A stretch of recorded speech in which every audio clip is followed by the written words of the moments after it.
नमस्कार विद्यार्थी मित्रों।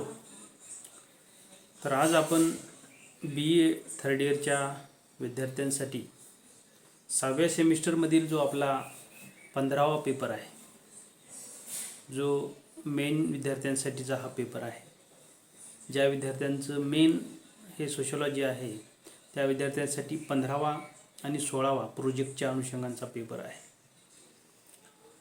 तर विद्यार्थी मित्र हो, 15व्या पेपरच्या संदर्भामध्ये आपण गेल्या काही तासिकांपासून विचार करत आहोत, अभ्यास करत आहोत आणि त्यामधील असणाऱ्या ज्या काही समस्या आहेत, संकल्पना आहेत, त्या आपण चर्चा करत आहोत। आपला पेपर जो आहे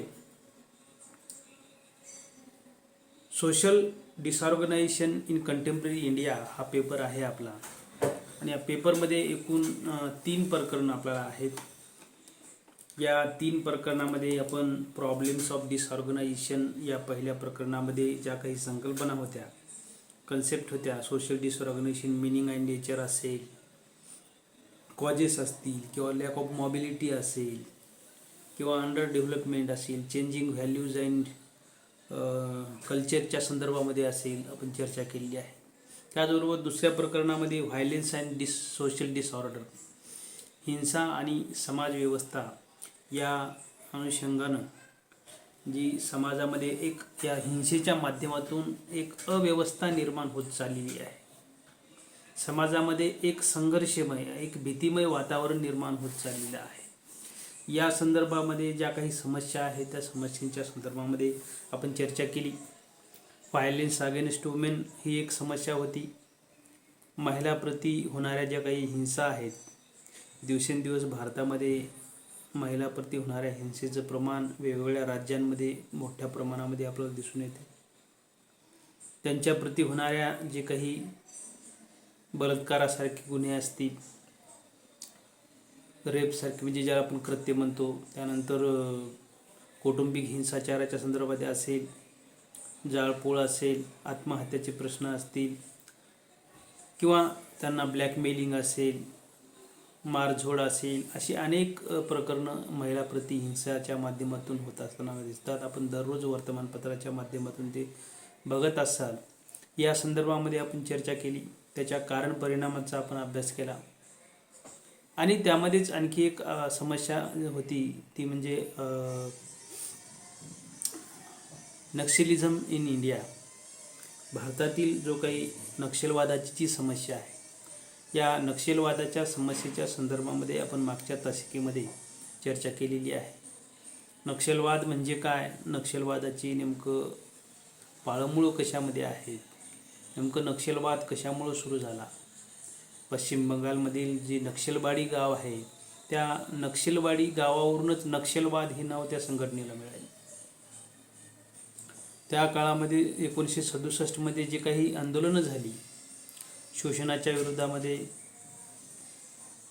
दडपशाहीच्या विरोधामध्ये, जमीनदारांविरुद्ध जे काही आंदोलनं केली तिथल्या मजुरांनी, तिथल्या लहान शेतकऱ्यांनी, आणि त्यामधून एक या संघटनांना उग्र स्वरूप आलं।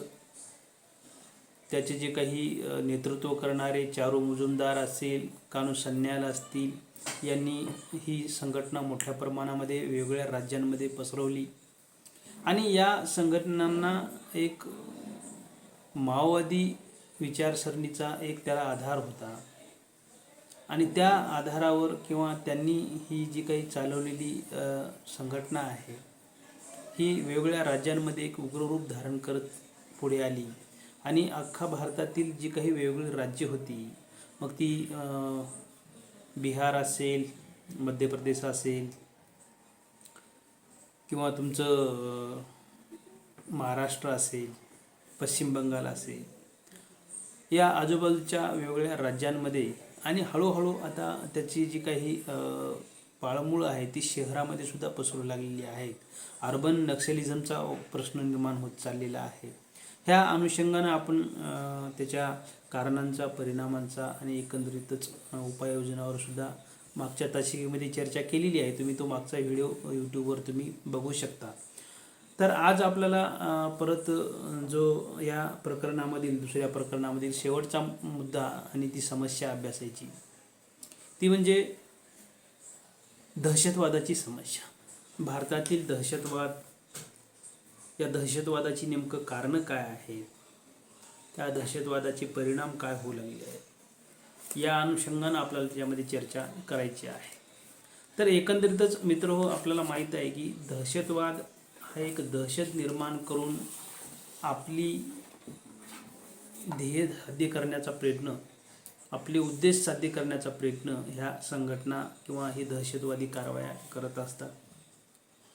आणि दहशतवाद हा एक जागतिक स्वरूपाची समस्या निर्माण झालेली आहे. आणि या दिवसेंदिवस या दहशतीची जी काही व्याप्ती आहे ती वाढत चालली आहे. कारण या दहशतवादाच्या माध्यमातून अमानवीय कृत्ये, मोठ्या प्रमाणामध्ये जीवितहानी, वित्तहानी ही होत चाललेली आहे. हिंसाचार वाढत चाललेला आहे. आणि लोकांच्या मनामध्ये एक भीतीदायक वातावरण, असुरक्षिततेची भावना ही निर्माण होत असताना आपल्याला दिसून येते. जगातल्या बहुतांश देश या समस्येनं ग्रासलेले आहे. जगातील कोणताही देश असा नाही की याला दहशतवादाची भीती नाही. दहशतवादाचा आपण जर विचार केला त्याने तर सीमा गाठली आहे की कोणताही देश कितीही बलाढ्य असू द्या, कितीही सामर्थ्यवान असू द्या, अशा देशांच्या संदर्भामध्ये उदाहरण म्हणून आपण अमेरिकेसारखं जे बलाढ्य राष्ट्र आहे, महासत्ता समजल्या जाणारं राष्ट्र आहे, त्या देशाला सुद्धा या दहशतवादाने त्याच्यावर आघात केलेला आहे. 11 सप्टेंबर 2001चा जो दहशतवादी हल्ला आहे वर्ल्ड ट्रेड सेंटरवर झालेला, तो सर्व देशाने बघितला आहे, पूर्ण जगाने बघितलेला आहे. आणि याच्यातून खूप मोठी जीवितहानी, अर्थहानी ही झालेली आहे. तेव्हा कुठेतरी जागतिक स्तरावर ह्या हालचाली झाल्या आणि देश सर्व खडबडून जागी झालेत की दहशतवादी हल्ले हे कुठेही होऊ शकतात, केव्हाही होऊ शकतात, कोणत्याही देशावर होऊ शकतात. आणि याची कारणं ही एकत्रितच आपण बघतो, त्याची पाळमुळं या 20व्या शतकातच पाहावयास आपल्याला मिळतात. आणि एकंदरीतच दहशतवादाचा हा जो काही उगम आहे तो वेगवेगळ्या विचारसरणीची जी काही त्या व्यवस्था आहेत, मग तो नाझीवाद असू द्या, साम्राज्यवाद असू द्या, धार्मिक मूलतत्ववाद असू द्या, किंवा राजकीय स्वरूपाच्या अशा विचारसरणी यामध्ये तो पाहावयास आपल्याला मिळतो. आणि एकंदरीतच 1930मध्ये जेव्हा हिटलरने आपल्या साम्राज्यवादी या धोरणाच्या माध्यमातून महत्त्वाकांक्षेसाठी किंवा आपलं साम्राज्यवादी धोरण त्या ठिकाणी सर्व या ठिकाणी प्रस्थापित करण्यासाठी मानसिक आणि शारीरिक स्वरूपाची एक यातना, छळ, ब्लॅकमेलिंग अशा तंत्राचा वापर त्यांनी केला होता. आणि याच तंत्राचा वापर हा अशीच एक त्या ठिकाणी प्रसार हा वेगवेगळ्या देशामध्ये सुद्धा झाला, वेगवेगळ्या देशांनी सुरू केला. मग रशिया असू द्या, चीन असू द्या, युरोपीय देश असू द्या, आशियाई देश असू द्या, आफ्रिकन स्वरूपाचे देश असू द्या, अशा वेगवेगळ्या देशांमध्ये सुद्धा ही तंत्र वापरायला सुरुवात झाली, प्रसार त्याचा झाला. आणि एकंदरीतच या दुसऱ्या महायुद्धामध्ये छुप्या एकंदरीतच या युद्धनीतीचा मोठ्या प्रमाणामध्ये वापर केला गेला आणि त्याचा प्रसारही झाला. दहशतवादाचा एकंदरीतच काळा चेहरा हा जगासमोर आलेला आहे की दहशतवाद हा कोणत्या स्तरावर जाऊ शकतो याची कल्पना पूर्ण जगाला येऊन गेली. आणि एकंदरीतच आपण पाहतो की जी पश्चिम आशियामध्ये सुद्धा जी काही देश आहेत त्या अनेक देशामध्ये सुद्धा अशा स्वरूपाच्या संघटना दिसून येतात. मग या दहशतवादी हल्ल्यांपासून किंवा दहशतवादी स्वरूपाची ही जी काही परिस्थिती आहे यामध्ये भारतसुद्धा अलिप्त राहू शकला नाही. भारतामध्ये सुद्धा अशी अनेक हल्ले झालेली आहेत, अनेक हल्ले भारताने अशी झेललेली आहेत. आणि भारतातील या दहशतवादाला निश्चितच आंतरराष्ट्रीय स्वरूपाचं राजकारण सुद्धा कारणीभूत आहे. कारण आपल्याला माहीत आहे, आपण बघतो आहोत की 1967मध्ये जो पश्चिम बंगालमध्ये नक्षलवादी रूपानं जे काही ही संघटना कार्यरत झाल्या आणि त्या रूपाने ही एक दहशतवादी स्वरूपाचं एक संक्रमित वातावरण निर्माण झालं आणि नक्षलवादाच्या माध्यमातून हळूहळू त्या राज्यांमध्ये एक दहशत ही निर्माण झालेली आहे त्या संघटनांची. आणि त्याला पाठबळ हे वेगवेगळ्या देशांचं त्याच्यामध्ये आहे. माओवादी विचारसरणी असेल किंवा त्या ठिकाणी चायनाची जी काही विचारसरणी असेल त्याचं सुद्धा त्या ठिकाणी पाठबळ त्या संघटनांना असण्याची शक्यता आहे. पाकिस्तान सारख्या देशांनी सुद्धा या ठिकाणी अशा वेगवेगळ्या IS सारख्या संघटनांचं त्या ठिकाणी पाठबळ आहे. आणि एकंदरीतच आपण बघतो की 1980चा जो काही दहशत निर्माण झालेला जो काही तो प्रकार होता, मग त्यावेळेस भारतामध्ये निर्माण झालेली जी खलिस्तानची मागणी होती आणि या खलिस्तानच्या या दहशतवादाच्या माध्यमातून जी काही जे ऑपरेशन ब्लू स्टार झाले 1984 मध्ये, त्यामध्ये सुद्धा खूप मोठ्या प्रमाणामध्ये एक भयभीत वातावरण, दहशतवादीमध्ये बरेच लोक मारले गेले आणि एकंदरीतच ISI दहशतवादी संघटनेचा त्या ठिकाणी पाकिस्तानचा हात हा त्या ठिकाणी होता. आणि एकंदरीत दुसरी आपण बघतो की त्यानंतर 1990 मध्ये जी काही लिटे नावाची संघटना आहे, या लिटे संघटनेने सुद्धा 1991 मध्ये राजीव गांधीची हत्या, मानवी बॉम्ब तयार करून हत्या केली. हा एक सुद्धा खूप मोठा हल्ला भारतावर झालेला आहे.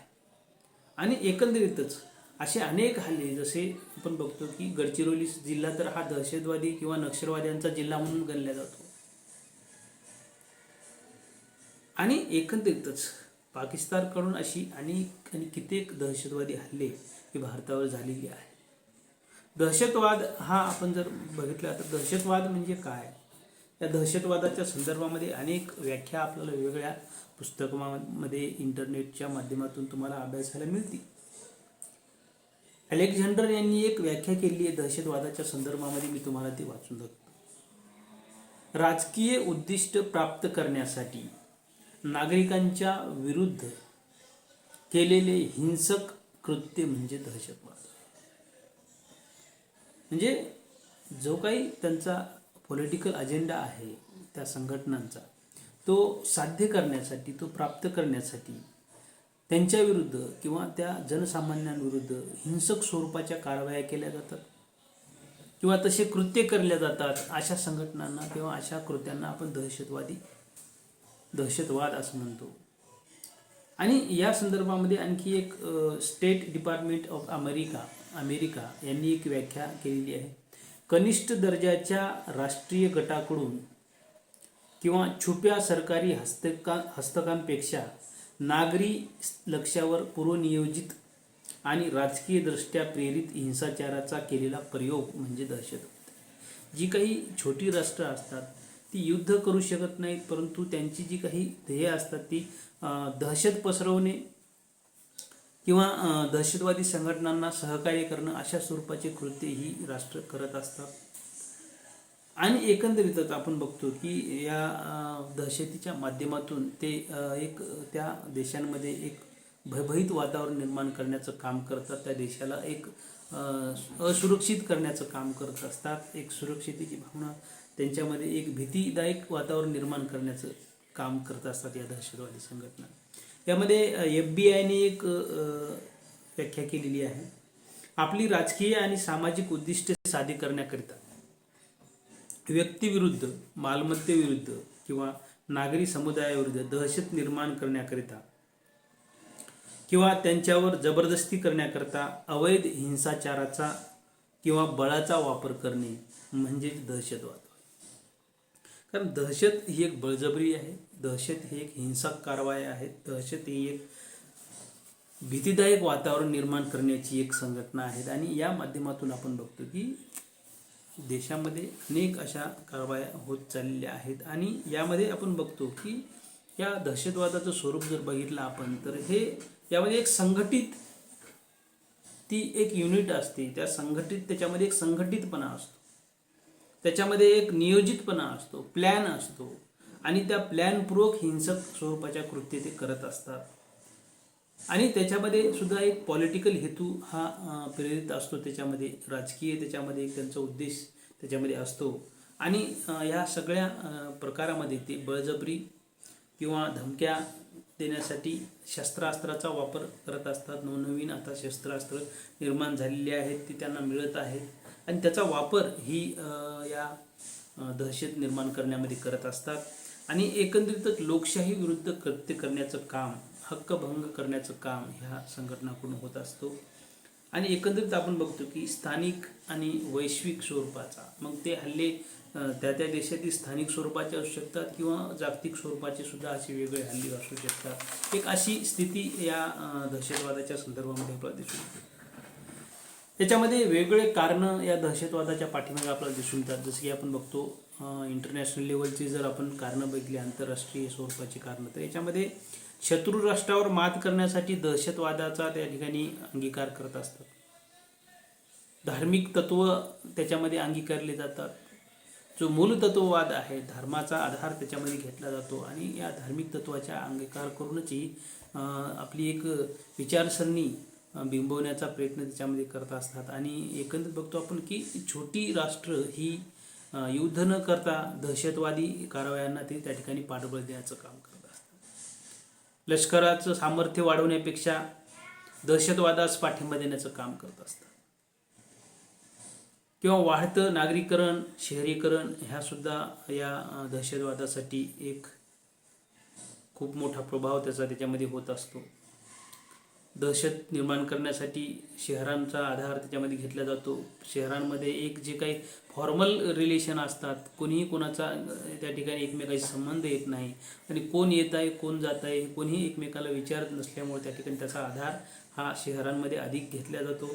आणि एकंदरीत आपल्याला बघतो की अशी अनेक हल्ले हे मोठमोठ्या शहरामध्ये झालेले आहेत. पुणे असेल, मुंबई असेल, ताजचा या ठिकाणी हल्ला असेल, ताज हॉटेलवर झालेला हल्ला असेल, असे अनेक हल्ले आणि कित्येक आपले जवान आपण त्याच्यामध्ये शहीद झालेले आहेत, गमावलेले आहेत. त्याचबरोबर आपण बघतो की या दहशतवादामध्ये सामाजिक कारणंसुद्धा त्या ठिकाणी जबाबदार असतात. जसं की आपण बघतो की जसं सत्ताकांक्षा ही समाजामध्ये एक असते. प्रत्येक व्यक्तीला वाटते की माझी सत्ता असली पाहिजे. प्रत्येक एखादा भाग असेल, एखादा युनिट असेल, एखादा गट असेल, आपला प्रभाव हा त्या भागावर असला पाहिजे, हे एक त्याच्यामध्ये एक विचारसरणी त्याच्यामध्ये असते. किंवा मग तो भूभाग असू द्या, मग तो त्या ठिकाणी वेगळा एखादा गट असू द्या, या माध्यमातून मग ती राजकीय स्वरूपाच्या सत्ता असतील किंवा त्या भूभागावरील सत्ता असतील, त्या माध्यमातून ही एक महत्त्वाकांक्षा त्यांच्यामध्ये असते. शासनाची याच्यामध्ये उदासीनता आहे, उदासीन प्रवृत्ती आहे. कारण एकंदरीत याविषयी सजग राहणं या ठिकाणी गरजेचं असतं. वेगवेगळी फुटीरतावादी चळवळी त्या देशामध्ये असतात की ज्या अनुषंगाने त्या विचार करत असतात, त्यांना प्रोत्साहन मिळत असते समाजामध्ये. आणि एकंदरीत आपण बघतो की सरकारकडून जेव्हा अशा अपेक्षाभंग होणाऱ्या ज्या काही संघटना आहेत किंवा ज्या व्यवस्थेमध्ये गटांकडून समाजाकडून जेव्हा अपेक्षाभंग होतात, अशी जी गट आहेत ती त्या फुटीरतावादी चळवळींना प्रोत्साहन देण्याचं काम करत असतात.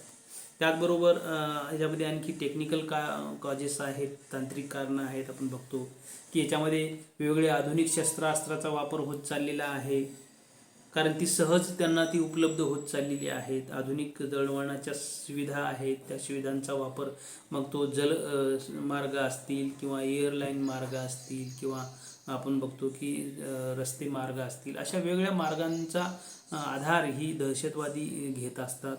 आणि त्याबरोबर त्यांनी ते कार्य साध्य करून घेत असतात. त्याचबरोबर आपण बघतो की याच्यामध्ये संदेशवहनाची सुद्धा सहजता आहे. आता वेगवेगळ्या मोठ्या प्रमाणामध्ये टेक्नॉलॉजी डेव्हलप झालेली आहे. जसं दूरसंचार आहेत, मोबाईल आहे, सगळ्या ईमेल आहेत, मेल आहेत, या माध्यमातून सगळ्या गोष्टी त्यांना सहज उपलब्ध होत असल्यामुळं कम्युनिकेशन हे साधता येत चाललेलं आहे.